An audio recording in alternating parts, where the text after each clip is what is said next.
Hey, Shalom, family, Shalom, Shalom.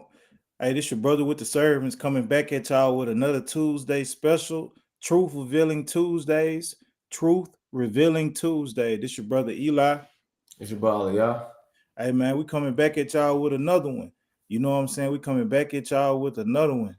And you know what I'm saying? The topic at hand is guns, gold, and greed, the war of the natives and settlers. Guns, gold, and greed, and the wars, the many wars between the natives and the settlers. You know what I'm saying? It's gonna be a very good one, a very historical one going into the history. So hey man, hey, if you love history, most high willing you tap in and hey, see what brothers got to offer. You know what I'm saying? So we ain't gonna waste no time because we got a lot of reading and a lot of information we want to, you know what I'm saying, display and show. So let me do this. All right, we're gonna jump straight to the Bible first. All right, let's get can you let me see. The screen sharing. Yeah, screen sharing. All right, let's get the book of Job, chapter 8, and verse number 7. Book of Job, chapter 8 and verse 7. Though thy beginning was small, yet thy latter end should greatly increase. So the Bible says, though thy beginning was small, yet thy latter end shall greatly increase, symbolizing a history of a certain people, right? Let's keep going. For inquire, I pray thee, for of the former age, and prepare thyself to the search of their fathers. So the Bible tells us to inquire of the former age and do what? Prepare thyself to the search of their fathers. So we are commanded to prepare ourselves for the search of our fathers. And this is what we're doing, right? This is what we are sitting here doing. We are preparing ourselves for the search of our fathers. Because when you go back in time and look at history, a lot of us really not familiar with the Native American and the Seminole Indian history, right? We don't know that these two Indian tribes will be from the 12 tribes of Israel. We only would know that through experience of studying the Bible and studying history. And also with studying history, you will get to know and understand that there was a lot of wars, a lot of backdooring, and a lot of colonizing going on in the land of America. You know what I'm saying? That a lot of people don't display and a lot of people don't even know about. So what we're going to do is we're going to dive into some of it. And you know what I'm saying? This is November, and we know this is the month of Thanksgiving. So we want to come out and show all the history and atrocities on why we don't celebrate Thanksgiving and why we never will. Because when you think about this holiday, this is a holiday, you know what I'm saying, built and established on guns, greed, and gold. You know what I'm saying? And a fake God that they came over here with this plan. But keep reading on that, King. Verse 9. For we are but of yesterday, and know nothing, because our days upon the earth are a shadow. Right. So it lets you know that when you look at us, man, we don't know nothing because we are of yesterday. A lot of us don't know truly about our heritage and our history, and our history matches up with the Bible because we never took the time out to go and read and learn about it. We never was given the information or the books where they kept all our history stored at to go and learn about these things. And if you never heard about these things, you never heard about these wars, it'll be impossible for you to match them up with the Bible. So, with that, let's go into some scriptures, right? So, let's get to the book of Deuteronomy, chapter 28. And we're going to start at verse number 36. Before we get into this, just want to show that what the Most High said he was going to do to the Israelites. Matter of fact, let's read verse 15 first. Verse 15. But it shall come to pass, if thou wilt not hearken unto the voice of the Lord thy God, to observe to do all his commandments and his statutes, which I command thee this day, that all these curses shall come upon thee and overtake thee. Right. So these are not just things that happen to the Southern Kingdom, the so-called blacks and the Native Americans and the Hispanics, but this happened to the whole 12 tribes, not just the Negroes in the hood today, right? Because a lot of times when Israelites break down Deuteronomy 28, 15, and 16, we think more so about the Southern Kingdom, right? We don't think about the whole Northern Kingdom, but believe it or not, Northern Kingdom, you know what I'm saying, had a lot of these curses happen to them as well, chiefly in this land. So let's jump down to verse number 46. Verse 45. Verse 45. Moreover, all these curses shall come upon thee, and shall pursue thee, and overtake thee, till thou be destroyed, because thou hearkenest not unto the voice of the Lord thy God, to keep his commandments and his statutes, which he command thee. Go ahead. And they shall be upon thee for a sign and for a wonder, and upon thy seed forever. So the Bible prophesied that these curses that was going to come upon the Israelites will be upon us for a sign and a wonder, and upon our seed forever. So when you look in the world today, we are still populating and generating as a people. And Moses told the Israelites that the evils that God will pronounce upon them will follow us. When we wondering why we go through what we go through, you will have these curses that the Most High put on us to remember and bethink ourselves like, wait a minute, this happened to my people.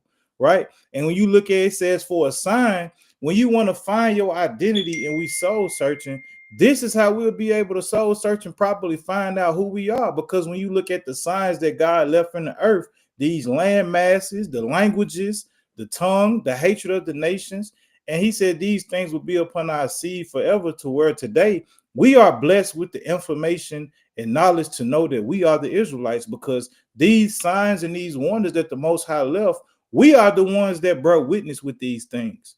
So let's keep going. It says this, because thou servest not the Lord thy God with joyfulness and with gladness of heart, for the abundance of all things. Therefore shalt thou serve thine enemies, which the Lord shall send against thee, in hunger, and in thirst, and in nakedness, and in want of all things, and he shall put a yoke of iron upon thy neck until he have destroyed thee. Right. So also with this, keep in mind that the Lord also told the whole nation of Israel that we was going to have to serve our enemies for the want of all things, whether it's hunger, thirst, or nakedness. We were going to have to serve our enemies. So what we're going to read about is how this land that was first founded by the northern kingdom of Israel, they had everything they needed here, all the resources, all the animals for clothing and food, and they had many waters and many rivers and lakes here. How did this land end up being given to their enemy? And now in 2025, they are the ones that have to go to their enemy for want of anything, whether it's clothes, water, or food, any type of resources, birth certificate, medicines. Now they have to go to their enemy. So let's read on that. Come on. God. And it says, the Lord shall bring a nation against thee from far, from the end of the earth, as swift as the eagle flieth, a nation whose tongue thou shalt not understand. And the Most High said this nation that he was going to bring upon us would be a nation, you know what I'm saying, from far, a fierce nation, a nation we would not understand, right? Whose language we didn't speak, right? Watch this. A nation of fierce countenance, which shall not regard the person of the old, nor show favor to the young. Right. So, and we know when we keep reading this, right, this is a prophecy that will happen time and time and time again, right? Let's also show you another time that happened to the Israelites. You know what I'm saying? But matter of fact, before I do that, I'll let you go. You got something, King, to open up with? Con. All right, go ahead. And I'm gonna come back to this. Go ahead. I'm gonna let you share the screen. Go ahead. Something else I want to know. Con. I'm gonna bring this out real fast. Right. Book of Leviticus, chapter 26. You can see my screen sharing? Nope. All right, try now. Shit, not that now. All right, there we go. Leviticus chapter 26. Right, and we're going to go to verse 14. Right, Leviticus 26 and verse 14. It says this, but and y'all see this right here, the title right here says penalties of disobedience. But if you will not hearken unto me and will not do all these commandments, if ye shall despise my statutes, or if your soul abhor my judgments, so that ye will not do all my commandments, but that ye break my commandment.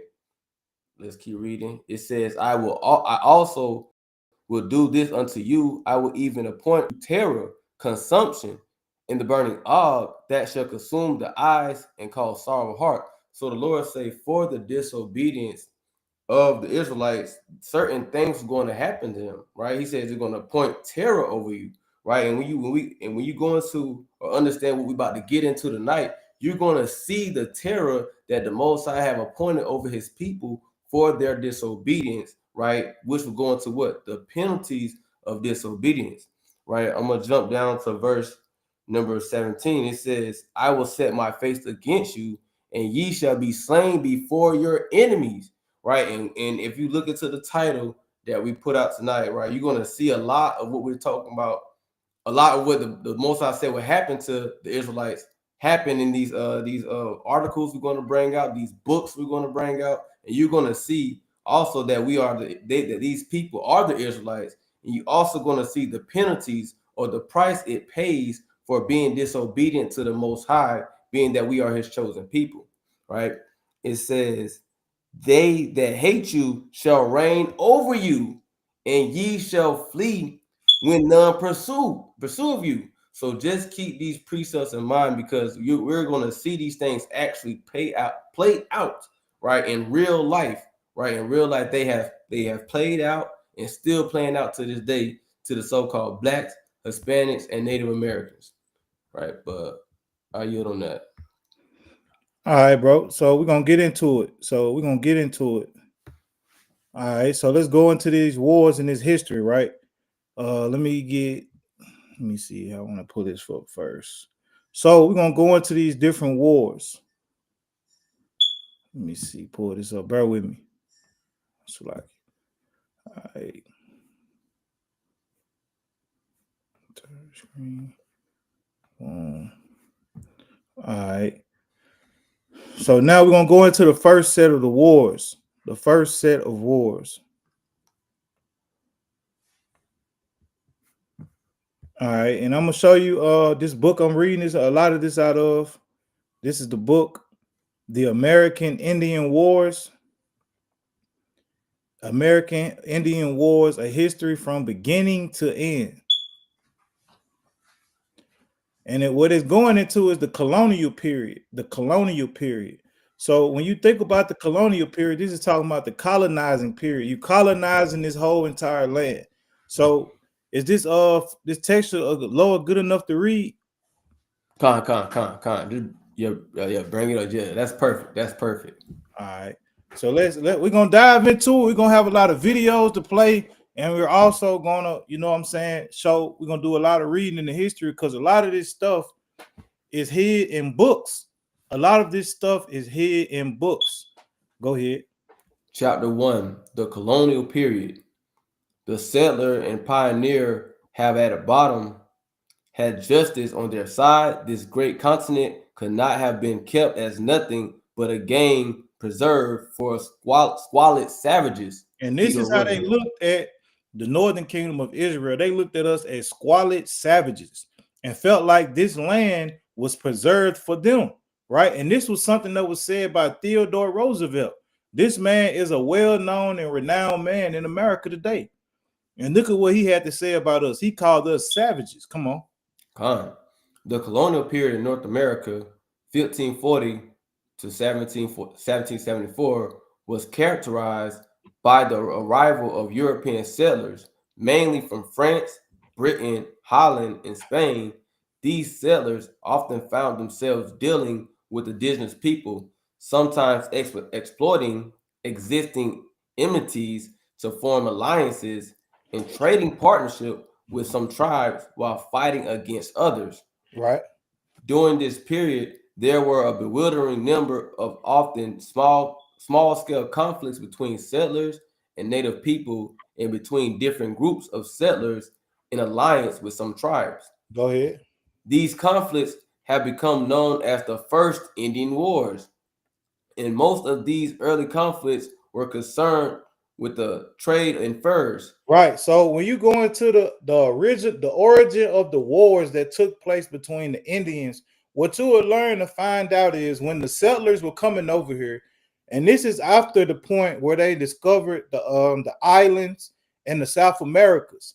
This is going into the part where they're making their way north. Now they're colonizing North America, right? They already have slaves set up and they're moving and grooving. So now when they're coming up, they're coming upon North Americans. And during this time, which we're going to read about, watch this, it's going to show you that in Europe, they lack a lot of resources. And during this time, they live in a place where it's very, very cold. So watch this. Fur was an important luxury commodity in Europe, prized not just for the warm clothing and hats it provided, but as a visible statement of wealth. So fur back then showed that, you know what I'm saying, you had warm clothing because it got cold. It made hats to keep you warm, but it also was a statement making it seem like you have wealth. Just like if we see somebody with a mink coat on in this day and time, we're gonna be like, oh, you got some money, don't you? So back then, fur was a big deal. Come on. From medieval times, the main source of furs in Europe had been Russia and Scandinavia in general. The animals providing the most valuable furs, such as mink and beaver, are found only where the winters are very severe. Watch this. However, in the 16th century, French fishermen seeking cod in the Grand Banks off the coast of Newfoundland in the Bay of Gaspé near present-day Quebec and Canada began to supplement their catches by trading with native people. So they started trading their fish and other things that they were trying to get with the native people for what? For fur. Watch this. The fishermen would trade metal items such as knives for the pelts of mink and beaver, mainly in present-day Newfoundland, but also further south in the area which is now New England, where the Appalachian Mountains became a source of deerskin. A well-known source of deerskin. So what it's talking about, this is going into and explaining how the beginning of the wars between the settlers and the Native Americans or the Gadites and the Reubenites began. It began with business because on the quest that I'm trying to colonize and conquer, they see certain Gadites or Native Americans, I should say, that was set up and established, and they had many animals that had many furs and things where they can get pelts of the mink, right? So they had different animals that provided different resources that they needed while they were in the Americas. And in trade for that, they would give things like knives and weapons. And then we're going to keep reading. We're going to learn how certain Northern Kingdom tribes or Native American tribes were given weapons and who were they using these weapons on. Because at this time, everything was about keeping your lands, keeping your resources, and you know what I'm saying, making sure everybody around us was straight. But go ahead. Go to the next highlighted portion. Yeah, you can go to the next trade. You can go to the next highlighted portion because the other what the next one is talking about still just the same thing. Fur became very popular from America and Europe. You know what I'm saying? So the fur that they was getting from America became a big deal in Europe because it was fresh, it was on the market, and they was getting it for the locals they were trading. You know what I'm saying? Besides when they was getting it from Russia and Scandinavia. But go ahead. Most of the trade with French merchants involved a confederacy of Algonquian speaking Native American tribes. We said what now? Algonquian. Yep. Algonquian speaking Native American tribes in the Great Lakes region, as well as the Araucarian speaking Huron people. Dutch. So, Salaki, you got two different Native American tribes, two Gadite tribes who are doing business, one with the Dutch and one with the French. So when you think about this, you got colonization starting to happen, you got trade starting to happen, and you got two different tribes of the same people who are doing business with two different settlers who are fresh on their land. And so at this point, it ain't going to, and just like how Jake do, when you see somebody selling the same thing you sell, it turns into a competition. Then from that competition, it turns into enviousness. And then from enviousness, it comes robbery and murder and war. So now watch this. Dutch and later British traders allied with the traditional enemies of the Algonquian people in the Iroquois Confederation led by the Mohawk tribe and supported the Oneida, the Onondaga, the Cuyahoga, and the Seneca tribes.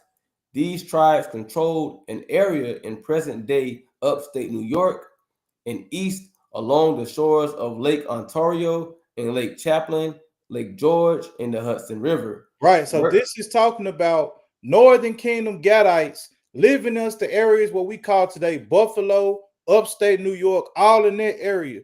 And these were the ones. And when you think about this, remember what it said earlier in the book. It lets you know that these type of animals will always be found in areas where it's the coldest. When you look at up north, even today's time, we all know when it comes to New York, Philly, all them areas up there, Buffalo, Baltimore, man, stupid cold. It's very cold up there. So when you would think about it, these were the people who was known for having these certain animals because these were the places where it was very cold. And the, you know what I'm saying? The Gadites in those regions used those animals for clothing to keep themselves warm and would now be making business with these different Edomite tribes to do what? Get their resources up. But also in the gift of all this, these same people, different Northern Kingdom tribe, these Gadites, they were having small beefs amongst each other.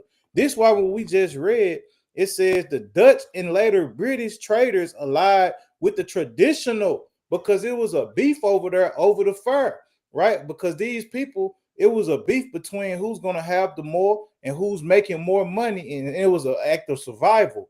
So what we reading about is we reading about how Esau, whether they was French, Dutch, or British, you know what I'm saying, playing on different sides, because when you think about Babylon the Great at this time, right, this was a country with many different Edomite sects here and also had different sects of the Israelites. Even if it was the same people who come from the same tribe, that tribe might have had another tribe amongst themselves and they called themselves by different names. And what we reading about is competition where Edomites is competing with each other to get the resources in the lands, and you got Gadites competing with each other to get, you know what I'm saying, certain animals to sell so that they can become rich and powerful. But come on, keep going. Merchants often provided their Native American allies with guns and other weapons, and it didn't take long for commercial competition to erupt into conflict. Right. So this thing started off as a commercial competition, right? No blood was shed. It's just, hey, dealing with prices. I give it to you for this. I'll give it to you for that. But eventually, what's happened? Merchants often provided certain Native Americans with guns. And when they provided these certain Native Americans with guns, now gun violence started happening because why? You got certain settlers whispering in certain Northern Kingdom brothers' ears like, yo, we give you these guns for this fur. You know, if you go over there and kill them and take over their turf and take over that, you will be the main distributor now. And now they starting to take heed to it. So now let's see what happened. Come on. The French traders were mainly located in present-day Canada, while the Dutch established a significant outpost at Fort Nassau, Yep. later renamed Fort Orange, in present-day Albany, New York. In present day Albany, New York. So all of this right now, the first wars is about the Northern Kingdom or Gad is taking place where? In New York, in the areas of New York. Go ahead. And it says, the British, meanwhile, had established a number of trading outposts further south in the province of Maryland. The Dutch settlers provided large quantities of arms to the Iroquois Confederation. So now it's letting you know who are the ones that provided the gun. Who were the merchants that provided the guns to the Gadites? And as we are reading here, it was the Dutch. The Dutch trying to increase their wealth and increase power through these people and basically use them as sendouts, right, to get what they want. It was the Dutch who provided the Gadites of the Iroquois Confederation to get guns, right? Watch this. Especially to the warlike Mohawks. And these people quickly became very proficient in using the arquebus, an early form of musket, in their battles with their traditional enemies. In contrast, the French were more reluctant to supply their allies, the Algonquian people, with firearms. Right. You got some people with muskets, and then you got the French like, nah, we're going to go and get y'all some pistols. Right? Watch this. In 1628, the Mohawks attacked and defeated the Mohican, a part of the Algonquin Confederation, opening what came to be known as the Beaver Wars. As the Beaver Wars. So let's stop right there, because we're gonna show a clip. We're gonna show a clip. All right, bro, with me. So now we're gonna go into the first clip that we're gonna show, you know what I'm saying, going into the Beaver Wars. And this is fair use, by the way. This is for educational purposes only. You can see the screen? Con. All right. The Beaver Wars, also known as the Iroquois Wars or the French and Iroquois Wars, were a series of conflicts that took place during the 17th century, primarily over control of the lucrative fur trade in the northeastern part of what is now the United States and Canada. One of the central battles during these wars was fought between the Mohican tribe and the Mohawk tribe, part of the powerful Iroquois Confederacy. The conflict was fueled by European demand for beaver pelts, which were used to make felt hats, a highly sought-after fashion item in Europe at the time. The Mohican tribe, native to the Hudson River Valley, had long established trading networks with neighboring tribes, exchanging goods like beaver pelts, corn, and fish. When the Dutch arrived in the early 1600s, they quickly established a profitable fur trade with the Mohicans, supplying them with European goods, including metal tools and, eventually, firearms. This relationship helped the Mohicans maintain a dominant position in the region's fur trade for several decades. However, the Mohawks, situated to the west of the Mohicans, were equally eager to control the fur trade with the Europeans, particularly with the Dutch. The Iroquois Confederacy, of which the Mohawks were a part, had superior military organization and access to firearms, which they had obtained through trade with the Dutch as well. This gave them a significant advantage over their regional rivals, including the Mohicans. By the mid-1600s, the competition between the Mohicans and the Mohawks over the fur trade escalated into open conflict. The Mohawks, emboldened by their access to... So now take a look at this, right? When you look at majority of these pictures, right, we know they showing you the description of what they saying when they were saying the Gadites. These Gadites are going to war with their own kinsmen with fringes on, with the border of blue, over what? Greed to supply who? The same people who's coming to take their spot. They making covenants and being confederate with the people who is coming to take their spot. You can't make this type of stuff up. And this is why when you look at what God said he was going to do to us, this is why he done it. Because when you look at what these people doing, we got our mind set on going to war, killing our brothers, just so we can, you know what I'm saying, catch beavers, kill the beavers, and sell it to these people so they can make them hats, right? But let's keep going. European firearms and the strategic support of the other Iroquois nations launched several aggressive campaigns against the Mohicans. The Mohicans, despite their alliances with the Dutch, were gradually pushed out of key fur trading territories, including their homelands along the Hudson River. The Mohicans fought valiantly, but the superior firepower and organization of the Mohawks proved overwhelming. The Mohicans were forced to retreat eastward, eventually moving into present-day Massachusetts. This displacement marked a turning point in the tribe's history, as they lost control over their traditional lands and much of their influence in the regional fur trade. Right. So now, when you look at this map right here, right, this was Mohican territory. This was Mohican territory. This was the Beaver Rivers. This where the Mohawks were. So when you look at these lands and at this time, this where all this stuff was taking place at. You got all these different animals, and you know what I'm saying, when you look up, this is what the fight was all over, the resource for these animals. And what the Esau and them do, they came making covenants with these people, and to do what? Turn them against one another. And turn them against one another to the point where now they're killing their own brothers, they're killing their own tribesmen over competition and greed. And what ends up happening next? They end up causing their brothers to have to pack up their families and move into Boston, Massachusetts, because now they were getting killed and terrorized. And the only way to end this war is they had to throw in the towel and retreat. Right. And now we're going to show you how the Most High get down and how the Most High work just a little bit later. But let's keep going. The Mohawks, now dominant in the region, controlled the flow of beaver pelts, further solidifying their relationship with European settlers. The Beaver Wars had long-lasting effects not only on the Mohicans but on many other tribes in the Northeast. The conflict reshaped the political and economic landscape of the region, as tribes were displaced, weakened, or even eradicated in the struggle for control over trade with the Europeans. For the Mohicans, their displacement was the beginning of a series of migrations that would eventually lead them to settle in western Massachusetts and later Wisconsin, where they became known as the Stockbridge-Munsee community. Despite their losses, the Mohican people survived, adapting to the changing political and economic realities of the region. Their resilience is a testament to their ability to navigate the challenges posed by both European colonization and intertribal conflict during one of the most tumultuous periods in their history. The Beaver Wars, and the Mohican struggle for survival during this era, remain a significant chapter in the broader story of Native American resistance and adaptation in the face of colonization.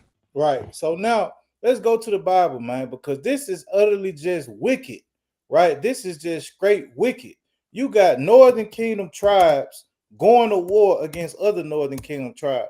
And let's see why God intervened. And the reason why we had this go first, because we have to first understand that when you look at history, we know that we can identify that we are the Israelites. Why? Because we had the customs of the Israelites over here in the heathen saw it.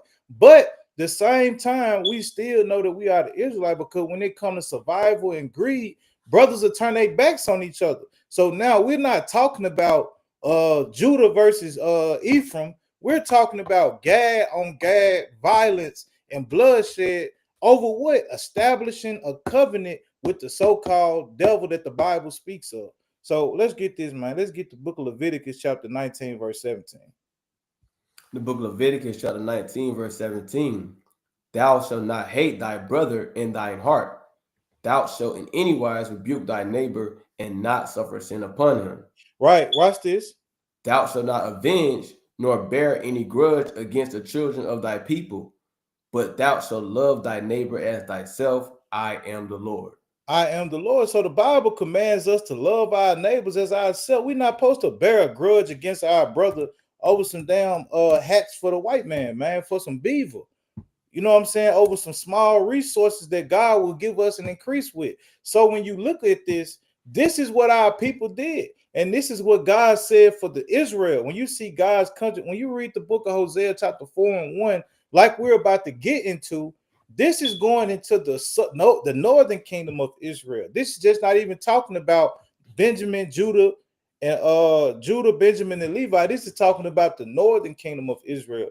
So let's read this, King of Hosea chapter 4, verse 1, because Hosea the prophet seen this stuff through the spirit.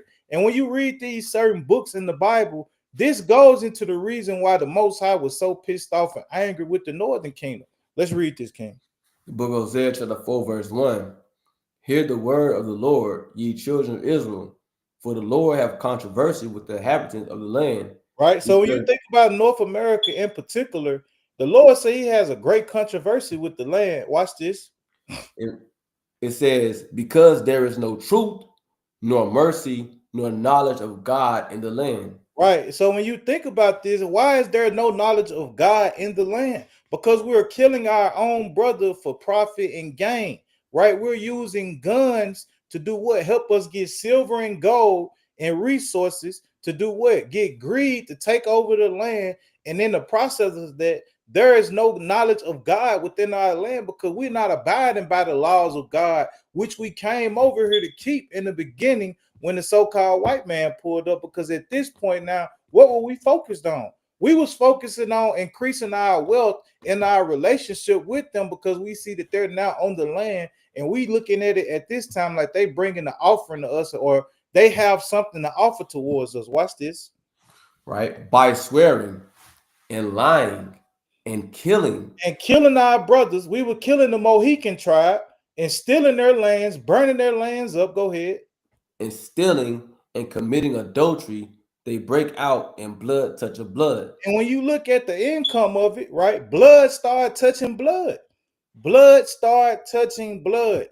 The same tribe of people who come from the same tribe of Gad, these same people start going out raging war on each other. With who in the background watching and collecting benefits of it? The Dutch and the French.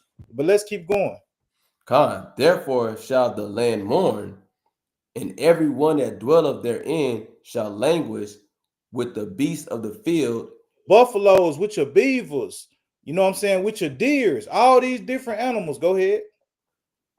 and with the fowls of heaven, yea, the fishes of the sea also shall be taken away. And what fishes are we referring to? The codfish that they were selling, the red snapper, right? They got a lot of good fishes up north. If you know people that's from Buffalo in that area, they tell you, man, they got some of the best snapper and codfish and whiting fish that you can get up there. So this land, you know that who was going to take those things from them? The same people that they were trying to make a covenant with and willing to kill their brothers over. Come on. Con. It says, yet let no man strive nor reprove another, for thy people are as they that strive with the priest. Right. Therefore thou fall in the day, and the prophet also shall fall with thee in the night, and I will destroy thy mother. Read the next verse. My people are destroyed for a lack of knowledge. Right. And he's letting you know that the northern kingdom of Israel will be destroyed because they lack of knowledge that they have towards God. Read. Because thou have rejected knowledge, I will also reject thee, that thou shalt be no priest to me, seeing thou hast forgotten the law of thy God. I will also forget thy children. And when you look in the world today, you would think that the northern kingdom of Israel's children are forgotten, because when you think about the Gadites, you really don't see too many people coming out saying, I'm Native American for real. A lot of us will say we got the descendants of it in us. But when you think about it, the way how deep we were in North America, you would think we would still have big major communities. But what did the Lord allow the nations to come over here and do? He came over here to let them split us up. They conquered us. They scattered us here. They conquered and scattered us there. And now, how are we forgotten? Because a lot of us don't identify and classify with the tribes that we descended from then. We go by the names and nationalities and titles that they give us now, unless you know who you are as an Israelite. But let's read this next one, and I'm going to let you get a precept, King. Con. It says, as they were increased. So as they were increased with riches, what happened? So they sinned against me. Right. This is how the Araucarians with the Mohawk tribe started killing and going to war with the Mohican tribe, because it was all over greed, using guns to inhabit silver and gold from a nation that they knew not that was going to come up on them and eventually root them out of their land. Watch this. Therefore will I change their glory into shame. Right, because the Araucarian tribe and the Mohawk tribe, those tribes at the time were real warlike tribes. Those were tribes of real dignity. And even when you think about how the Americas got established with the government, they took a lot of what they learned from the Araucarian tribe and added a lot of those things that they did to their own arsenal. That's how they became so great and mighty. Go ahead. Con. And it says, now that's it on that. That's it on that. So it says, as they were increased, so they sinned against me. Therefore will I change their glory into shame. And that's what the Most High did. And as we keep reading, we're going to read how the Most High turned the glory of the Gadites into shame, as well along with the Reubenites. But you got it, Ken. You got a precept. Con, I got a precept. All right, so we're gonna go to the book of Jeremiah, right? We're gonna read Jeremiah chapter 22 and verse 17, and we're gonna read this in the NLT. All right, Jeremiah 22 verse 17 in the NLT. Let's get that. All right, Jeremiah 22 verse 17. And I'm gonna start at verse right quick. It says, but your eyes are only for greedy and dishonesty.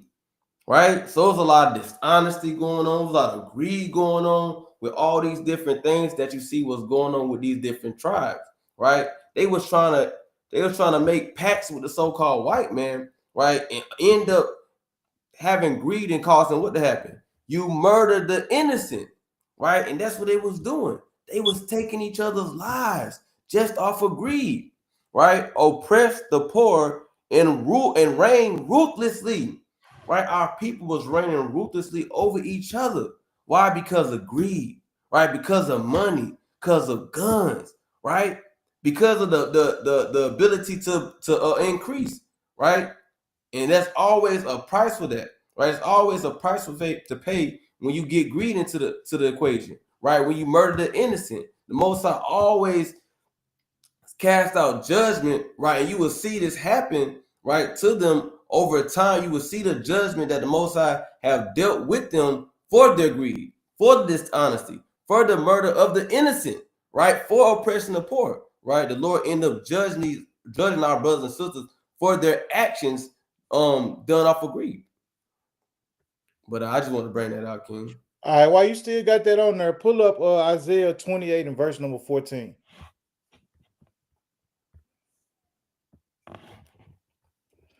Isaiah 28 and 14. Kind of got you. The book of Isaiah 28 and verse 14. Mm-hmm. Wherefore hear the word of the Lord, ye scornful men, Right, that rule this people which is in Jerusalem. right. Because ye have said, we have made a covenant with death. And this is what our people did. The northern kingdom made a covenant with death. They made a covenant with the enemy. Right, go ahead. And with hell are we at agreement. And with hell, with death. Hell represents death and bondage. These people at the time made a covenant with these people, right? Who came ready to do what? Steal, kill, and destroy. And our people decided to make covenants with them and do what? Kill and oppress their own brother. You know what I'm saying? Colonize and kick their brothers out of lands that they lived and dwelt amongst with each other for years over what? Seeing an opportunity at a bankroll, seeing an opportunity at a bag. Go ahead. When the overflowing scourge shall pass through, it shall not come unto us. And this is what the mindset that our people had at that time. When the scourge come through and all hell breaks loose in this land, we gonna be good because we got a covenant with these people. And these people got all the war, they got all the weapons, they got all the artillery, and we got the resources. We gonna be good. We gonna make a pact with these people. This what was said at the time. Watch this. For we have made lies our refuge. Right. And why did they make lies our refuge? We gonna keep reading later on, and we're gonna go into these different wars. And what you're gonna find out is that every covenant that we made with these people, they broke them, they lied to us, and at the end of the day, we got left with the short end of the stick. Come on.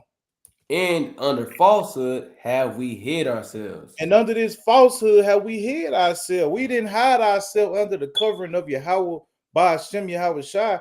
We hid ourselves under these false oaths and false covenants that Esau gave us. So now let's go back. Let's go back. Let's get back in these books. Let me see. Get about this. All right. So now let's go back. So now we're gonna go back to the entire screen. Give me a second. All right. So now let's go back into this.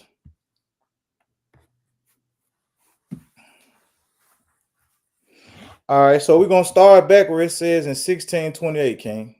In 1628, the Mohawks attacked and defeated the Mohican in a part of the Algonquian Confederation of opening what came to be known as the Beaver Wars. Right, in the video we just seen this. This is what we seen, right? We seeing a short clip of what we're reading about right now, but in the book it gives you more detail on how these things played off, because at this time the Iroquois Confederation, led by the Mohawk tribe, right, and supported by other tribes over there in upstate New York, they felt like they had the upper hand.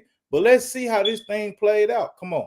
This allowed the Iroquois Confederation to establish a monopoly on fur trade with Dutch settlers. Right. However, an increase in hunting led to a notable decline in the beaver population. And this is what they never realized, man. They let greed kill off an animal that they needed. They needed the beavers seasonally to do what? Make sure they have all the warmness and clothes and the hats to keep them securely. But now they got greedy because now they killed the Mohican tribe off. And now the Dutch, the French, all these people are trying to hurry up and buy it from them so they can do what? They can go back to Europe and make a dollar off of this stuff. So now let's keep going. Particularly in the area of the Hudson River, this lack of furs combined with the drop in the population of the tribes of Iroquois Confederation caused by exposure to contagious diseases. And so now think about how the Most High worked. The same way they killed their brothers off with who were in the Mohican tribe of trying to be greedy and take over the turf to be the ones that sell the beavers. Now they start, you know what I'm saying, the population started losing beavers. And not only did the population start losing beavers, but now, you know what I'm saying, they organization or their confederation started dropping off men, women, and children because what? They were starting to be exposed by what? Smallpox. Brought in by who? European settlers. So when you catch what's going on here, these same people that they're making trades with and that they're establishing business with are giving them what? Blankets, and with these blankets is having what on it? Smallpox. But watch this, let's keep going. Such as smallpox brought in by European settlers forced the Mohawks and other tribes to attempt expansion and conquest of smaller tribes. And conquest of smaller tribes. So they still at this point were trying to take down smaller tribes of their own people to try to stay relevant and to survive. Watch this. Which also brought them into direct conflict with settlers. Come on.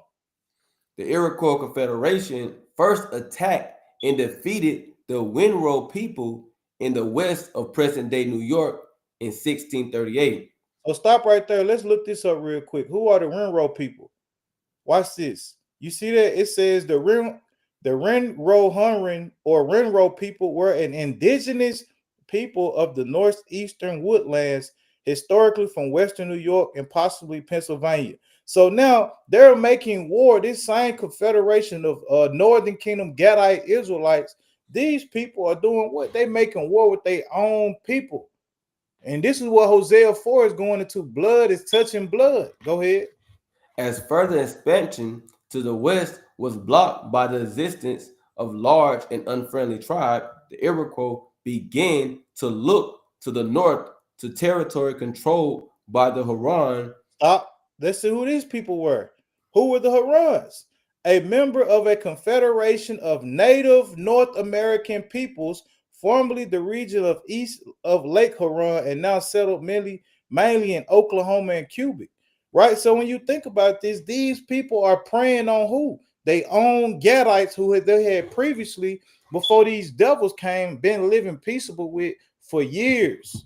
But now look at what they're doing. For the sake of survival and for greed, now they're going and traveling through their own land, looking to conquer who? Their own kinsmen.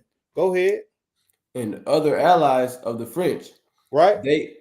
They were encouraged and supported in this by Dutch settlers who were concerned at a decline in the volume of beaver pelts arriving at their trading posts. Right. So not only were they sitting here backdooring their own people and losing certain of their people to smallpox, but now they're starting to have problems. And you know what I'm saying? They had to start being supported by Dutch settlers to do what? Keep doing what they're doing, because they started to experience a decline of beaver pelts. Right. And it wasn't arriving at their trading post no more. So now let's read what this say now. Watch this.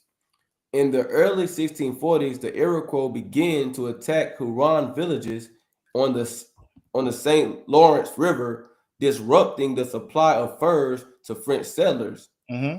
The French intervened in 1645, brokering a peace treaty between the Iroquois and the Huron, but this quickly broke down. In 1648, provided with large numbers of guns by the Dutch, the Iroquois attacked and defeated the Huron people. They then moved directly against French settlers, attacking many small communities in isolated outposts. French militia units engaged in combat with the Iroquois, and many died. In response, the French government sent a contingent of regular troops to support their settlers, the first European troops to arrive in North America. Right. So now when you look at what happened, these people got so greedy and got so to the point to where they were in love with this covenant that they made with the Dutch, that they not only started wiping out their own kinsmen, but now they got to the point where now they felt like they had enough military might and machinery to go to war with the French. So now they not only unaliving other former Gadites, But now they're starting to unalive the French as well, which now is causing the French to do what? Bring troops to North America, right? This is how this is going off now. So now when you keep going, it'll let you know that these wars continue until they had a peace treaty in Montreal in 1701. But you know what I'm saying? We want to go now. So what I'm doing is I'm showing you how the wars begin in North America between fellow tribesmen being greedy on trying to, you know what I'm saying, establish bonds in business with Esau, the Dutch, the French, and the British. When you read about it, when we keep going, but now what we're going to read about is during this same time, right? And think about where these people got set up at. Now another war is going to come and take place. And now it's not going to be a war about beavers. This was going to become a war about what? Land, right? So now watch this, bro. You got anything? No. All right, so now let's read this chapter 2. Chapter 2, the Revolutionary War. Savages may indeed be a formidable enemy to your raw American militia, but upon the king's regular and disciplined troops, sir, it is impossible they should make an impression. General Edward Braddock.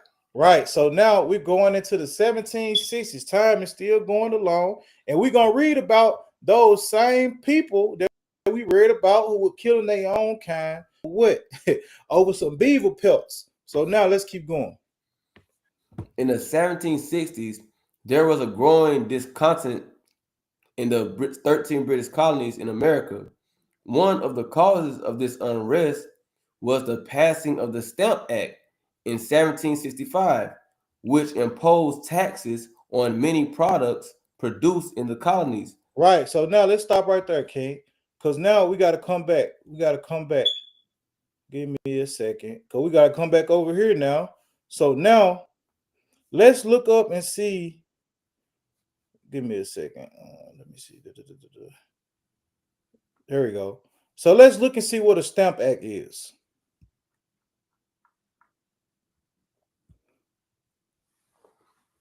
Con. You see that?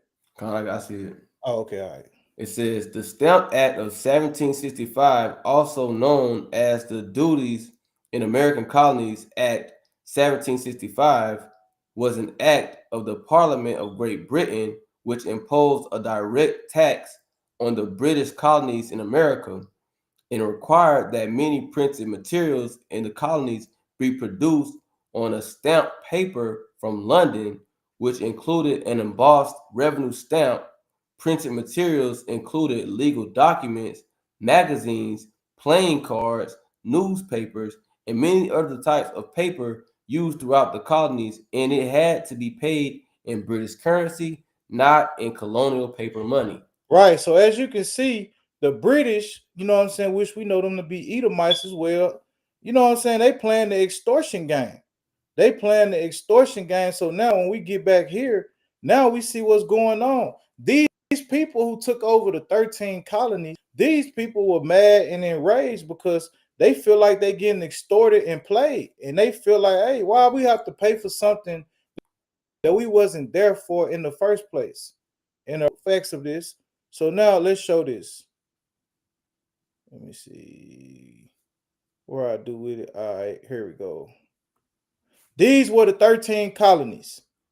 So when you fast forward time, these were the 13 colonies that it's referring to.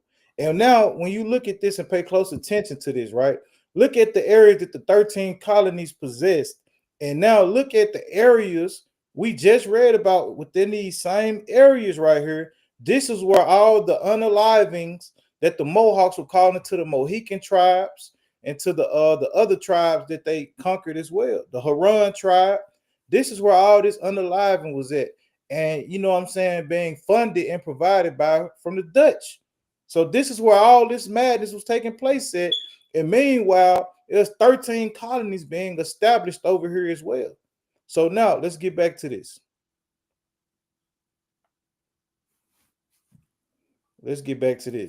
So now you can go ahead, King. Con. It says, I'm gonna read it from top again. It says, and in the 1760s, there was a growing Discontent in the 13 British colonies in America, one of the causes of this unrest was the passing of the Stamp Act in 1765, which imposed taxes on many products produced in the colonies. Colonists objected that they were being required to pay taxes to a government in which they had no elected representatives. Right. The slogan, "No taxation without representation," became a rallying call for those who sought a measure of independence from Great Britain. Mm-hmm.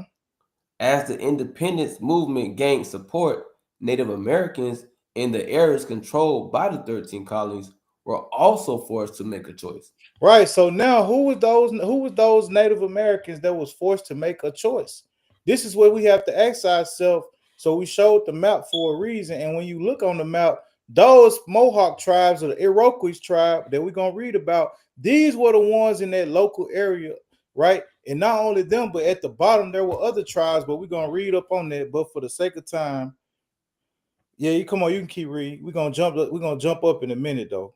Okay, Native Americans in the areas controlled by the 13 colonies were also forced to make a choice. Would they support Great Britain or the patriots of the independence movement? For many, the choice was simple. In the Royal Proclamation of 1763, the British government had provided assurance to Native Americans by limiting colonial expansion beyond the Appalachian Mountains. Right. So that was one of the first treaties that the British made with who? The Northern Kingdom, the Gadites. They told them that they'll make sure that the rebels at this time would not come over there, and the colonists will not be allowed to colonize their lands or take anything from them, because at that time the British was in control of those lands. But let's keep going. The colonists themselves recognized no such limit and seemed to have a limitless appetite for expansion. And they didn't want to hear none of that, man. They was focused on what? They was focused on what? Expansion, just like what we read about in the Bible in Obadiah. Watch this. Because they regarded the British as less likely to take their lands. Many of Native American tribes initially chose to take the side of Great Britain. When the Declaration of Independence was issued in July 1776, it accused the British government of persuading merciless Indian savages. Right. So now at one point we used to hear this and be like, man, look how they look at us. But the reason why they were saying that, because these same Edomites and devils was over here putting a battery in our back to do what? To kill and kill and conquer our own brothers over what? Survival, over merchandise. And we making covenant with these people. And now they see us going to war with each other. And now these people are starting to refer and look at us as merciless Indian savages. Go ahead. To attack the colonists, the splits The war. The war called splits. The war called splits in many Native American tribes. The elders of the Cherokee tribes to remain neutral, but they were defied by larger numbers of warriors who attacked frontier settlements in Virginia, Georgia, and in the Carolinas. Watch this. Go ahead. These raids were halted when the Cherokees were defeated by militiamen. Right. So now it's going to go back into the Iroquois Confederation, the wicked Mohawks and all these other people who went and made war against their own people. Let's see what happened with them. The Iroquois Confederation, which had been one of the most influential Native American groups, was completely split by the War of Independence. The majority of Mohawks, Cayugas, Onondagas, and the Senecas sided with the British, while the Oneida, the Tuscarora, and several other New England tribes took the side of the revolutionaries at the Battle of Oriskany in August 1777.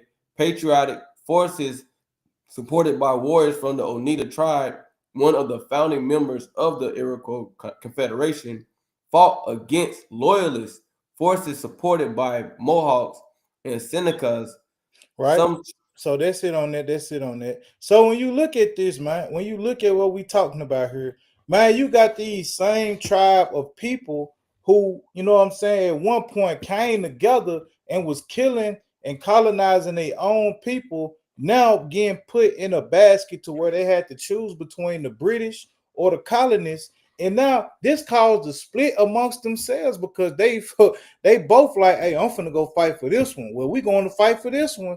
And now when you look at it, it's not just Esau on Esau crime, but in the beginning stages of this, when we're talking about the Revolutionary War, there was also a war involving the Gadites from each different tribe, from the Iroquois Confederation and the Oneidas. These people decided to make covenants with death and go to war with each other. This is what we're reading about. So now let's show. We got another clip, and if you got a precept, King, just let me know. Con. Yeah. So what we looking at now is we looking at disloyalty amongst our own people. So now let's watch this. And this is fair use, by the way. This is fair use. This is for educational purposes only.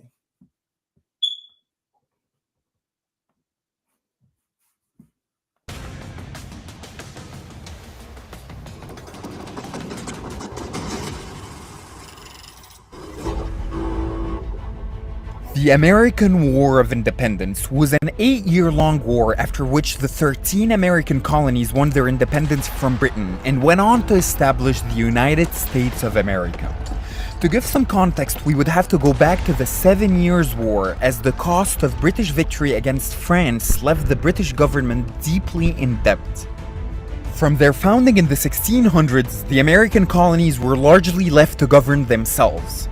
Attempts by the British to raise revenue by taxing the colonies were met with heated protest among colonists, who resented their lack of representation in the British Parliament and demanded the same rights as other British subjects.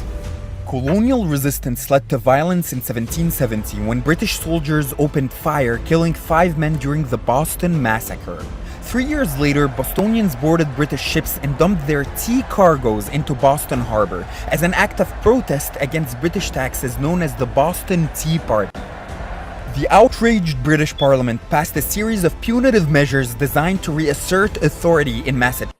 So when you look at this and you look at these videos, they're showing you different clips. They showing you how slaves were involved, the Gadites were involved, and this is what these people was doing at this time to the natives. So it said this is a cartoon depicting the coercive acts as forcing of tea on a Gadite woman, a symbol of the American colonies. In response, a group of colonial delegates, including Washington, John, and Samuel Adams, met in Philadelphia to denounce taxation without representation, as well as the maintenance of the British Army in the colonies without their consent, but did not go so far as to demand independence.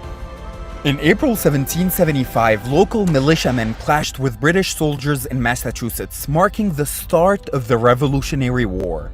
The Second Continental Congress, including new additions Benjamin Franklin and Jefferson, convened in Philadelphia and appointed Washington to create a Continental Army and oversee the capture of Boston. American enthusiasm gradually waned due to the dangers of the war, and colonies were compelled to entice soldiers who were mostly unexperienced, young, and poor men with offers of cash and land bounties. A key point of the American Revolution was the Congress' decision to transform the Continental Army into a standing army of soldiers doing long-term service. All right, so now we're going to keep watching all that because it's going to be talking about all this other stuff. So as we keep going and we come back to where we at, hold on, give me a second. Hey, Ken, I want to add something. Go ahead. I just wanted to just add, as you see all these different things was going on with the Iroquois tribes and these Beaver Wars and things like that. While you have all these things going on, check out what they had going on with I'm just gonna read this really quick with the Treaty of the Hartford Act. Was you gonna go into that, the Treaty of the Hartford Act? No, you can go ahead. You can go and touch on it, bro. Go ahead. I just want to read this real fast. I put it up so we can see a visual. Okay. Let me get that right quick. There we go. So this right quick, there's something else that was going on to another group of our brothers and sisters, which would be part of the Pequot tribe, right? So it says this: the Treaty of Hartford was a treaty concluded between English colonists in Connecticut. So what we was talking about things that was going on in the Massachusetts area, the New York area, between the Mohawk Mohicans and the Mohawks and all these different tribes. Now we're gonna read on something that was going on with the brothers and sisters in Connecticut area, right? Because remember, it was 13 colonies. So it says the Treaty of Hartford was a treaty concluded between English colonists in Connecticut, the Mohegan Nation, and the Narragansett Nation on September 21st, 1638, following the Pequot War in Hartford, Connecticut. It sought to eradicate the Pequot culture identity by prohibiting the Pequots from returning to their lands, speaking their tribal language, or referring to themselves as Pequots, right? And so when you see this, this is a pattern that the so-called white man has always implemented on the people that he oppressed. The same thing he did to us, right? We was coming over, mind you, this is times when we were slaves. We coming over here on boats. They beating our name, the names that we had prior to coming on the boat, beating that out of us. The language that we spoke, they beating that out of us. Now look what they did to our Gadite brothers, right? Our Gadite brothers and sisters. They tell them they can't return to the land, right? They gotta stop speaking their tribal language, right? And they can't even refer to themselves as Pequots, right? And I'm gonna get this precept because this even further show you the spirit of the so-called white man. This is nothing new, right? I'm gonna get this precept in First Maccabees, chapter 6. Let me get this real fast. First Maccabees, chapter 6. Let me get this.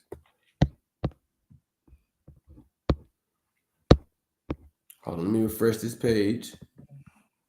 There we go. All right, First Maccabees, chapter 6.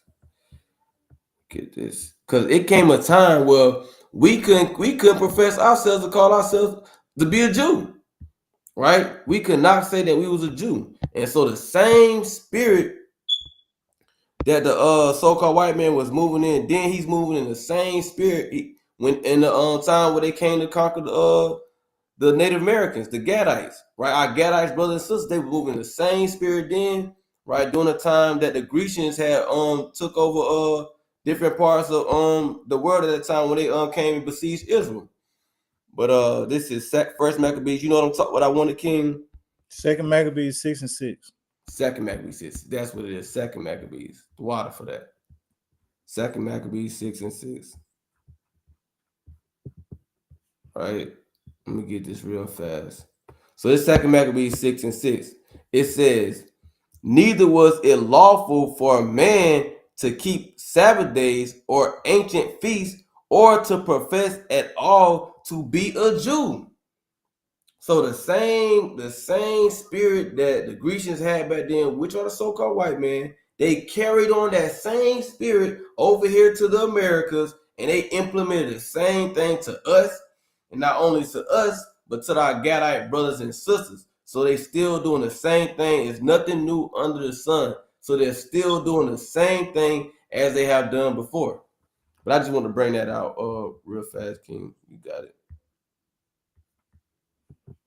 All right. So you good, bro. I thought you had something else. That's good. Let me get back to this. All right, so I'm gonna go back to this screen. So now what we're going into, and you know, this is just some good history. You know what I'm saying? When we go back to this, let me see. So you can see the screen. All right, so now it says the majority of Native American tribes in the north and east of America fought on the side of the British in the belief that this would help to stop or at least slow the expansion of the colonies into the tribal lands. Part of the reasons for this was that the British had signed binding treaties with a number of the tribes, which guaranteed their homelands against colonial expansion. The colonists had agreed to such no treaties.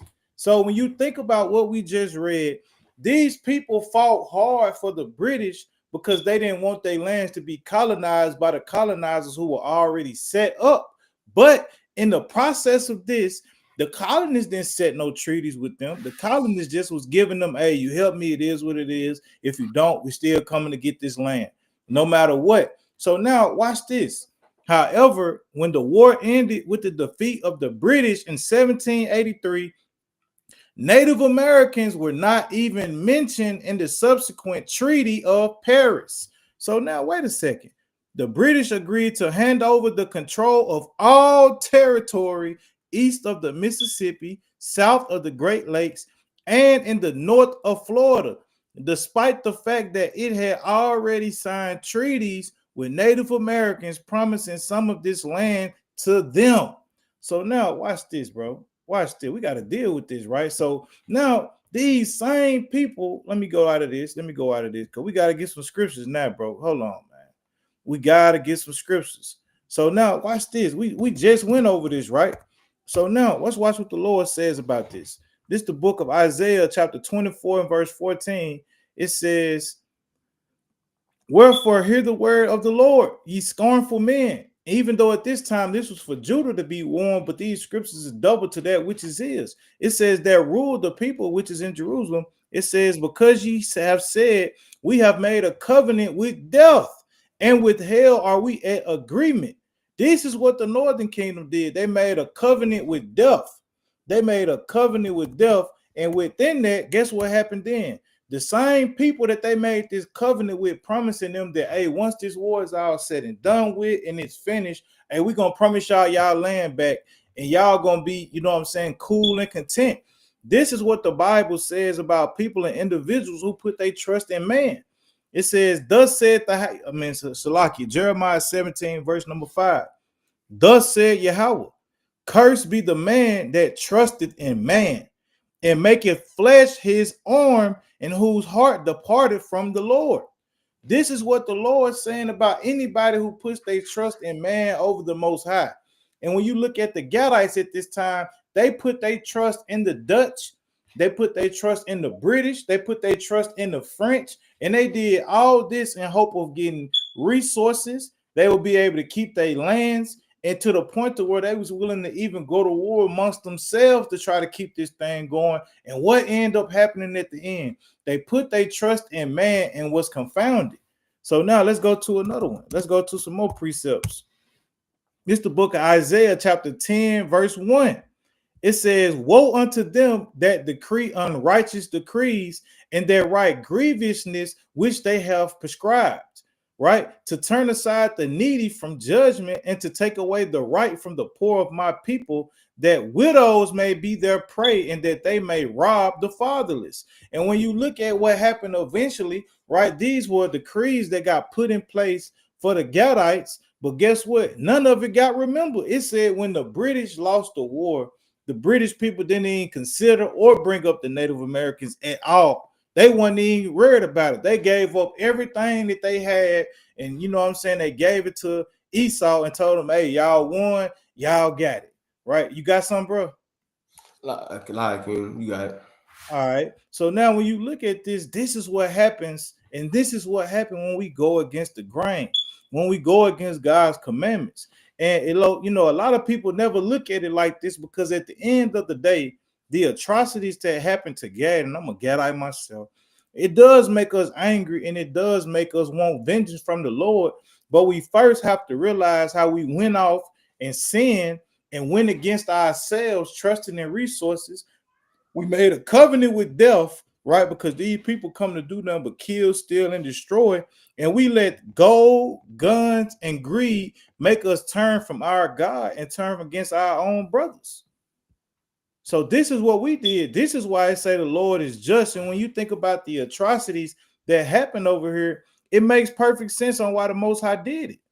So now let's get back to this, King. And if you want to, pick up for me. I just want to read a couple of these things. Watch. So start at the bottom where it said instead. Instead, the British government abandoned its Native American allies and simply ignored all the treaties it had signed with them. And it said they ignored all the treaties that they signed with them. Watch this. The War of Independence left a legacy of distrust and enmity, which was never completely removed. Colonists regarded Native Americans as merciless savages who had sided with a tyrannical and oppressive government against a fight for liberty and equality. Watch this. Native Americans began to distrust white men and to regard solemn and binding treaties as worthless. The bloody conflicts which followed were in part caused and informed by these views. Because they realized that they did all that they did against their brothers, and at the end of the day, it did what? It only caused them to do what? Still get lied to, treaties get broken, promises get broken, and they got lied to, right? So now, watch this. So let me see what time we got. You got anything you want to bring out? Because I'll hold these to another time, because I know this is stressed out. It's going to be a lot. I just wanted to I always wanted to just bring out a point to what you were just saying though. Like, it's always been in the nature of the so-called white man to break his treaties, break his covenants that he made with different people. And you think about the things that happened to us, right, when the Grecians was in rulership. Then when the Romans was in rulership, they made covenants with people and they broke them. And they move in the same spirit every time. They make a covenant with somebody, right? Say this and say that and say this and say that, and they always break it. They always break it. But I'm gonna get this one precept though. I'm gonna get this one precept.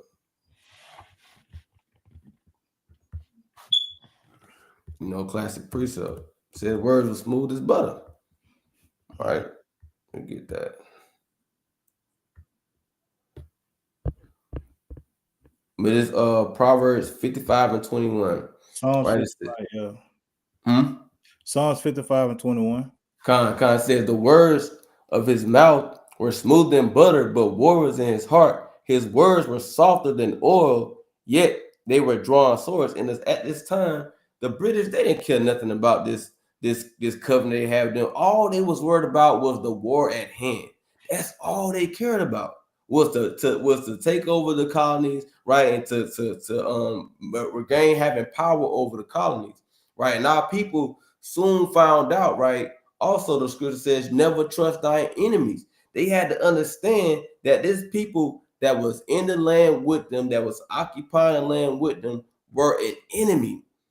They did not have their best interests at heart. They didn't care how they lived.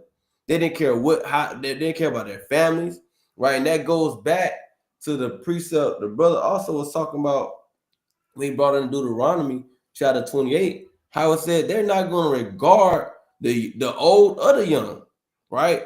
Because that's just the nation that they are, right? But also it's because these are the same people that descend from the Israelites, and because they broke the commandments that the Most High gave us as a nation and as a people, as a collective. We all have to deal with the judgment or the penalties for disobedience, right? And then one of the curses that I did want to kind of just bring out that was touched on one of the books that the brother had brought out. It said that they was getting hit with all these different contagious diseases, the smallpox, right, and things like that of that nature. But when you go into the Bible and you go into the curses that the Most High said would happen to the Israelites, one of those curses was actually that they was going to get hit with things like smallpox. And follow me when I say what I'm saying. So we're going to go to Deuteronomy chapter 28, and we're going to go to verse number 61, right? It says, "Also every sickness and every plague which is not written in the book of this law, then will the Lord bring upon thee until thou be destroyed." So the smallpox is not in the Bible. You can Google smallpox in the Bible. It's not going to be there, right? But that was one of the curses or the prophecies that the Lord said would happen to his people for their disobedience. And that's how you see, right, how they was caught with all these different diseases, right? Many people died, right? Perished because of smallpox, chickenpox, and other diseases that the European settlers brought with them, right? But I yield on that. All right. I had another thing too, but I didn't know if you want to go into it though. Now you go ahead and take over because this is gonna be we're gonna keep touching on this, man. It's a lot of wars that take place, and there's gonna be a lot of reading with videos. But before you do that, I just want to end it with at the end of the day, right? Let me see. Let me show this one last thing, King, and then I'm gonna pass it over to you. All right. So now when we go back to this, right? Let's read this last little point, and I'm gonna pass it over to you, man. Con. See this? I see it. All right, watch this. Read this. Right, you want to read from the top? Just read the title and then go to the highlighted parts. All right. Chapter 3, Washington takes on the Northwest Territory.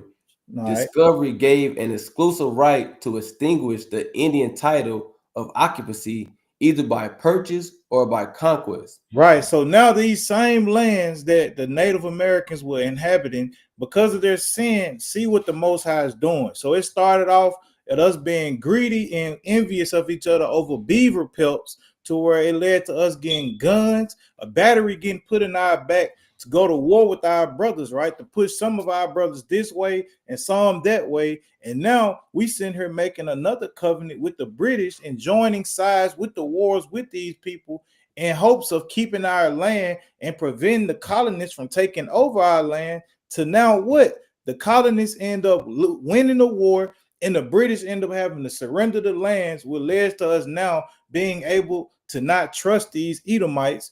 And now look what happens, right? Go ahead. In the years following the end of the War of Independence, the British maintained forts in what were known as Ohio Country and Illinois Country, even through control of these areas had been ceded to the United States under the Treaty of Paris. So under the Treaty of Paris, these lands that they were still dwelling at belonged to who? Babylon, right? The 13 colonies, which was named the United States of America, because these people were uniting these states that they were conquering and colonizing after themselves. Go ahead. This area was also occupied by a confederacy of mainly Algonquian-speaking Native American tribes, including the Huron, the Shawnee, the Miami, and the Delaware. Watch this. British agents in the area armed these tribes and encouraged attacks on American outposts and settlements. Why did they do this? Because they were trying to now use these same Gadites to do what? Try to help them get back in the fight so they can get their lands back. Even though they could care less about these people, they still wanted to help these people to make them think that they were going to get their lands back. But the whole time, what? The British wanted their own get back. But let's keep going. Right, British agents in the area armed these tribes and encouraged attacks on American outposts and settlements. In the mid-1780s, there were a number of raids. In response, General Benjamin Logan led federal troops and militia from Kentucky on raids against a number of Shawnee villages on the Mad River. Right.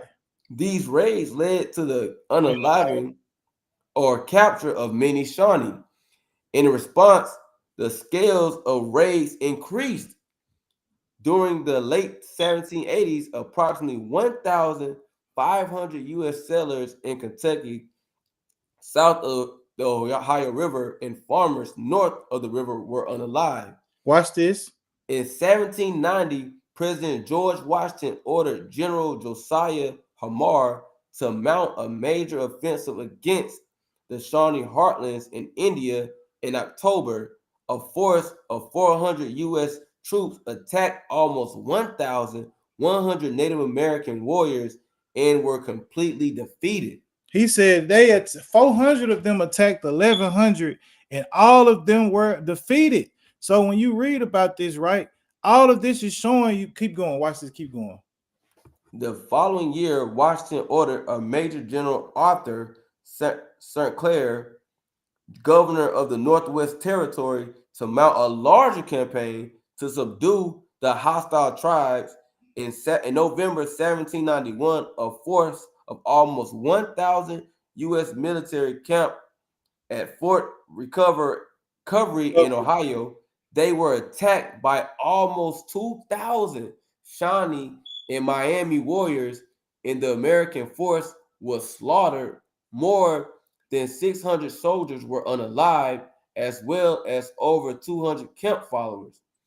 The remainder of the U.S. troops fled in what was up to the time the worst defeat suffered in an engagement with Native American forces. Right. So when you look at this, right, and we're going to come back, we're going to end it there, right? So we're going to start back at this. I want to show you how even in the Bible lets you know that the Gadites and the Reubenites were very, very skillful men. We're going to get that precept, and then I'm going to yield it to you, bro. And you know what I'm saying? We'll just have to pick back up on this another time for the sake of time.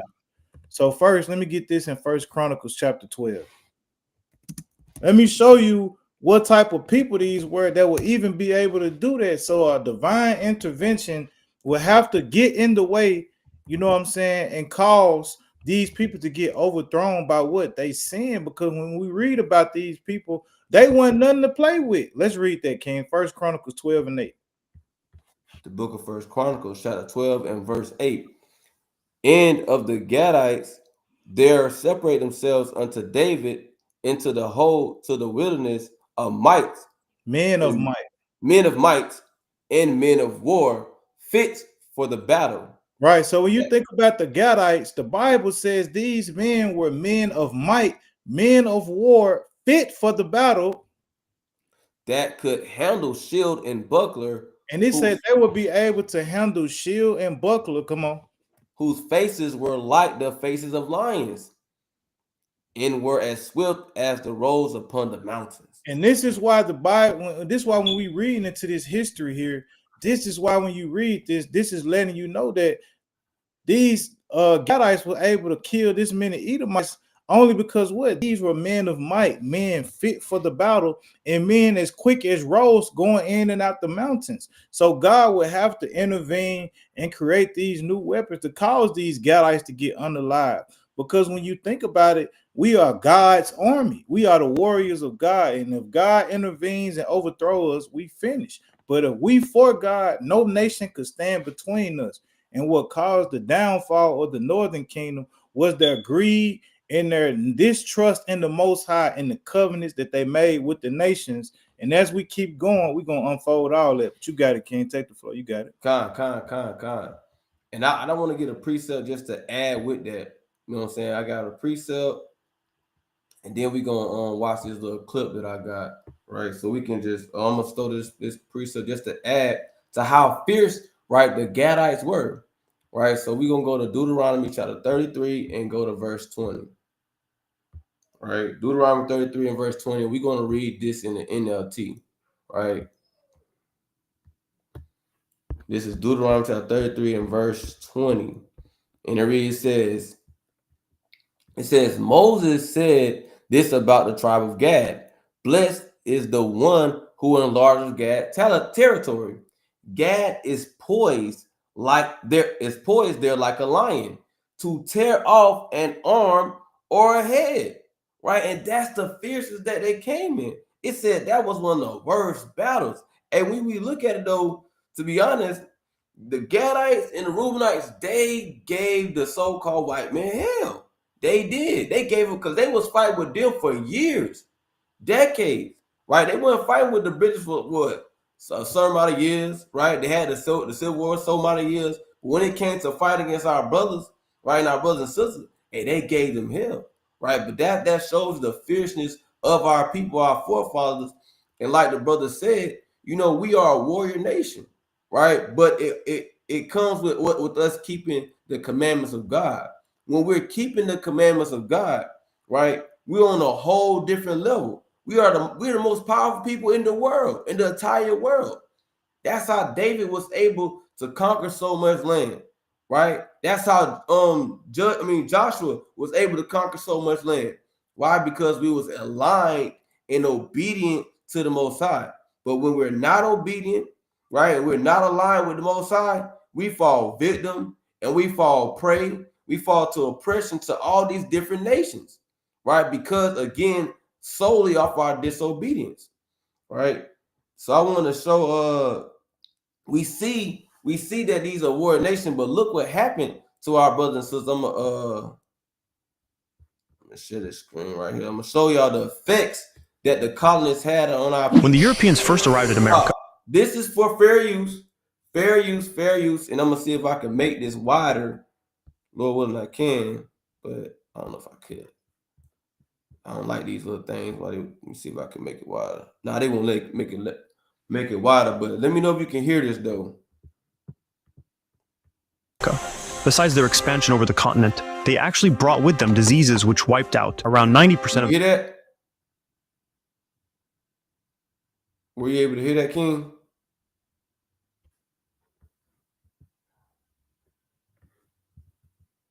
All right. Yeah, my the bad. I native had my- population. You can hear it. Okay, come on. But that's not all. The colonists in America actually used the natives as their slaves initially. However, due to their small and declining population, the colonies decided to import their slaves from Africa, entering the transatlantic slave trade. Another reason for importing from Africa.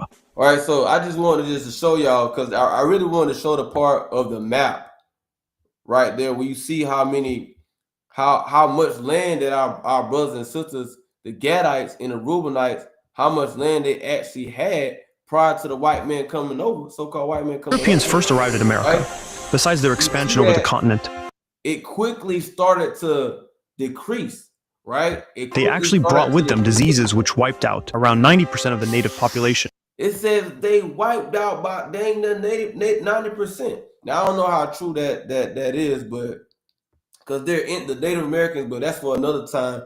They're also intermingled with the so-called black people, right? The Southern Kingdom. But the point is, I brought this out for brothers and sisters to see that when it comes to our people again not being aligned and keeping the commandments of the Most High, we can have a whole nation, we can have a big country, we can have this, we can have that. But if we not keeping these commandments, the Most High gonna tear it down every time, right? And that's what he used these heathens to come and take them over. Because what our people got to do is this, right? And this Judge Eli look going to this right here, but it's a very good precept. You know what I'm saying? Real quick, before you go into that, I want to make a point and read what you just brought out with the smallpox and the diseases, right? I want to show something real quick because, bro, I'm gonna give it right back. Watch this. I want to show this real quick, bro. I gotta show this, right? So this is hold on, Salaki. So this is in a book called New World Jewry, right? 1493 to 1825, right? This is page 42. I want to show you something. And this is going into what he's going into, right? Regarding during the time when these things was happening to the Northern Kingdom, right? This is I'm gonna start at this lower yellow part. It says the Jews in New World prior to 1580 were of a different breed from their co-religionists who followed them. The earlier Jews were hardy, adventurous individuals giving maximal attention to survival and having minimal attachments to the observances of Judaism. The later immigrants were more dedicated to the establishment of Amalek communal life in religious observance. The New World's economy prior to 1580 suffered from a too sparse population. The rank of the Indians had been decimated by the millions. As appears in the works of Woodrow Borah and Shelburne Cook, new diseases, including smallpox and measles, but not syphilis, were gifts of the Spaniards. The Indians had no resistance to European illnesses. The slavery imposed on the Indians by the Spaniards, who came ostensibly for God, gold, and greed. That's crazy. For God, gold, and greed, actually in reverse order. So this was the order that it said supposed to be in. Greed, gold, and God. But I just wanted to bring that out for you. That's another mighty point though. So and again, so there we have it. And then again, you see, and all this is because what? Our disobedience, right? And I'm gonna get this precept right here in Deuteronomy, right? This Deuteronomy 30 in the verse 1, it says, "And it shall come to pass when all these things are come upon thee, the blessing and the curse, right, which I have set before thee, and thou shalt call them to mind among all the nations where the Lord thy God has driven thee. And so the Lord, he driven the Israelites in these land because of our disobedience, right? And the Lord said, we're going to call these things to mind, right, among all these nations. And that's right now we're having these lessons, going through these different historical books and articles, showing you and aligning that, hey, give you the history on the so-called Native Americans, right, and these different tribes, and let you know that, hey, first and foremost, they are Israelites, but also we understand the history and the reason why they went through these things historically is it comes back to them breaking the laws of God. But now you have them waking up, right, in these last days and realizing who they are, right? And it says, will the Lord thy God have driven thee? Because, and this is another lesson another time, but if you actually go into it, there are some Native American tribes, particularly, for example, the Seminole tribes. They at one point in time they dwelt in Florida, right? But they end up migrating to certain parts of Mexico, and it's a place called Piedras Negras. You can look it up, Piedras Negras. There's a place in Mexico where they end up leaving their homeland, right, and going to that place, right, all the while still battling with the so-called white man, right? And some blacks even went with them in fear of becoming slaves, right? So it's a lot going on with that, but keep reading. It says, and shall return unto the Lord thy God, and shall obey his voice according to all that I command this day, thou and thy children, with all thy heart, with all thy soul. So now is the time for the so-called blacks, Hispanics, and Native Americans. And you never know. Just like Judge Eli, he is actually a descendant of the Gadites, right? So you never know where you might come from, right? But you can very well be an Israelite, right? And with that being said, now is the time to return back to the Most High God and be obedient with all thine heart and with all your soul, with all your mind, right? Because we are living last days.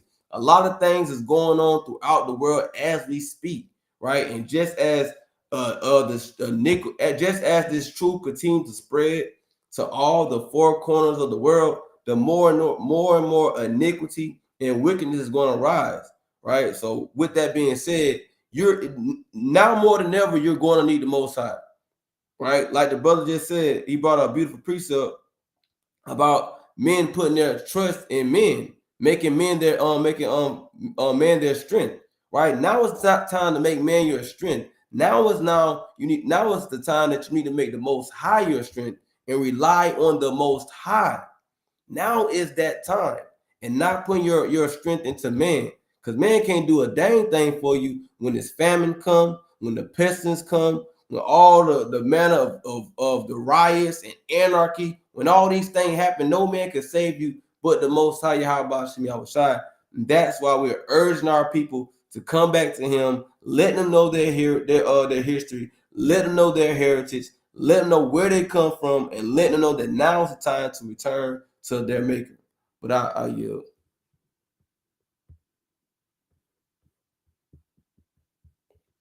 Con, well said, bro. So with that, that's gonna conclude our time for the day.